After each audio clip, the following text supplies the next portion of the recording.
Hey everybody, my name is Nate Winters. I'm the Director of Sales and Certified Sommelier here at Troon Vineyard and Farm, and today I find myself with Nate Wall, winemaker. Michael Wagner, assistant winemaker. and we want to talk to you about kind of one of our, I don't want to say fan favorites. It's a fan favorite, but it's an in-house favorite as well. This is our Amphora Mourvèdre. This is a 2024 vintage. This is the third time we've made this wine. Started it in 2022, and every year it's been taken on a lot of refinement. I think some density, some depth, complexity, and then even us learning these grapes as we're growing them now on our farm year after year. The grapes get older. We can kind of see a little better picture of what we want to do with this.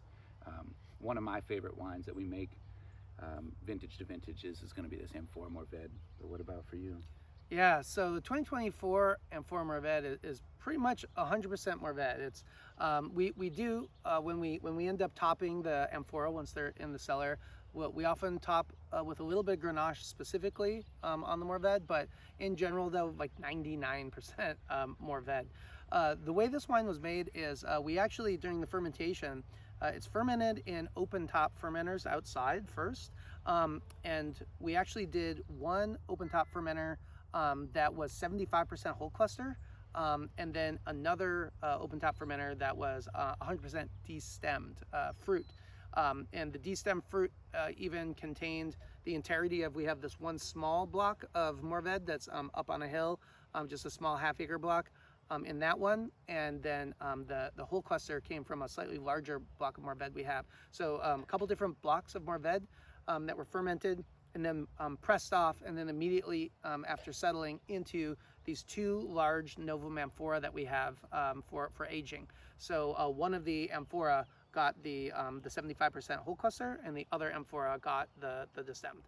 And then they aged for 9-10 months in the cellar before we racked them off, blended those two Amphora together, and then this is the resulting wine from that.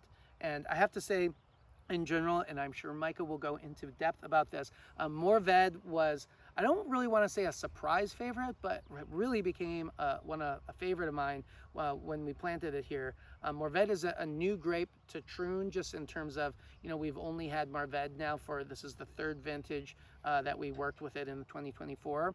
So, we knew it was going to do well because Syrah does so well on this property. We've also found Grenache does well. That GSM trifecta, Mourvèdre should do well, but it's such a versatile grape here. It's just very giving. It does what we ask of it, and just is so pleasant to work with. So much depth and texture to it. I've just really enjoyed working with Mourvèdre on this property, which is why this Amphora Mourvèdre really gets to highlight some of the things that grape can do for us. Yeah, like Nate's mentioning, no matter what we're doing with this grape, it seems to just really thrive here and show well both in our rosé program as well as our reds. The Amphora specifically though is really cool. Nate was mentioning, you're getting a lot of different blocks of Mourvèdre, and then you're also getting the components of whole cluster. And so for us as winemakers, that's fun because it's like we're kind of playing with all these different techniques throughout the vineyard, and then eventually putting them in these two Amphora, which is pretty simple for this wine. We're not going through as big of a blending process, but again, maybe, alternating how we're topping or something like that. But Mourvèdre typically can be like slightly reductive, especially when kept in a vessel like that. I feel like it's at its prime today. I haven't tasted this wine in probably a month or two. I never let that go too long because I do really love this wine a lot.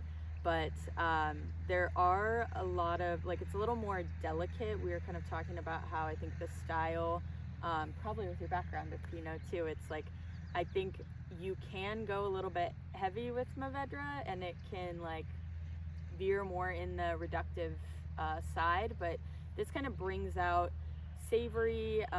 You can taste that it's Troon too. I think there's just something about this property that shows well, but the structure with the whole cluster and the vessels that we're using, and then the fruit concentration, which I think this was the first year you were saying it really showed in a lot of our wines. This is just a really nice balanced wine. I think it's something that you can still enjoy when it's warmer out, but you can drink it all year round. We both think that. Yeah, it's just 12.9% alcohol, so that is part of it. You know, this is a lighter, kind of more nimble version of Mourvèdre than sometimes you may see, especially from south of France. That's specifically because we're minimal intervention with our winemaking here, so we do have to pick based on the pH, on the acidity of this grape, which inherently means Mourvèdre has a tendency to lose this acid more than some of those other grapes. So when we pick it, we do pick it a little lower sugar, a little you know, lighter than some of those other versions, and that is kind of what makes this wine a little distinct. It's still very much Mourvèdre, and the use of the amphora really helps kind of support and give maybe more structure to this 12.9% wine. Amphora as vessels are really interesting. We even teach a class about alternative vessels to try to explain people the differences.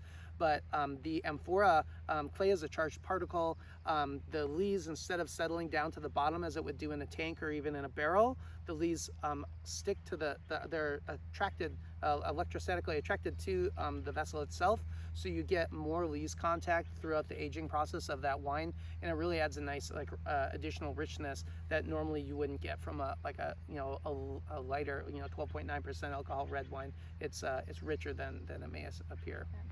Yeah, I think it complements. It could have been more angular, but having these other textures really soften it up and add some more depth to it is really lovely. It's such a delicate, finesse-driven Mourvèdre. Yeah. Yeah, there's a lot of layers. I'm starting to get some rose petal and that tea tannin. Yeah, the tea tannin. I love that. Yeah. Yep. But no, this is a really great one that we enjoy working with Mourvèdre a lot. So. And it should age pretty nicely. You know, it's very complex. Give it some time as well in the cellar. Any occasion in the future would treat you just right for this. 2024 Amphora Mourvèdre with the winemakers from the farm. We hope you enjoy. Have a good rest of your day. Cheers.